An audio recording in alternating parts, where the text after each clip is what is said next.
Cincinnati Bengals go safety. Daxton Hill out of Michigan, who is all Big Ten, becomes the 31st pick, the second to last pick of the first round. So Cincinnati went all the way to the Super Bowl and narrowly lost in a game to the Rams. They're going to try to stop some people in the secondary with a safety.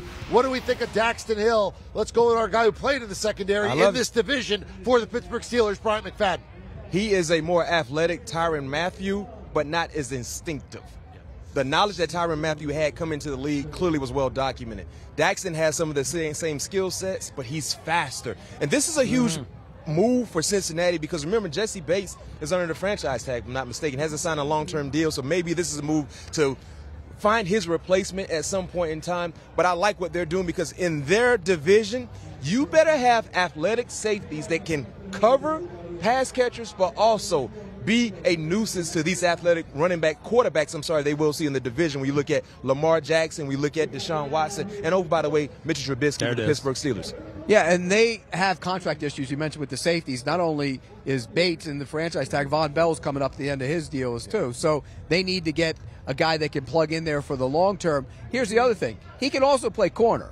I mean, he can line up and play corner, and Eli Apple is on a one-year deal. So there's some versatility there. I like this pick by the Bengals. He's listed at safety. You can play him anywhere. You can play him in the box if you want to. This feels like one of those things that you saw 2 months ago and said, oh, this makes perfect sense for the Bengals, given where they are. They addressed all the needs along the offensive line of free agency. I love Dax Hill. He was my second safety after Hamilton. And he goes to Cincinnati, who, let's face it, it's going to be an interesting year there. They have to deal with success. And everybody tell them how great they were in playing in the Super Bowl. And the Super Bowl loser, more often than not, does not have a great year the next year. Yeah. We'll see how that gang does now that they're coming off some success, but not quite reaching the top of the mountain. Do you want a sports network that delivers everything that matters about the game? The highlights, the picks, the instant analysis, no yelling, no fake debates, no politics. Hit the subscribe button and never miss a moment.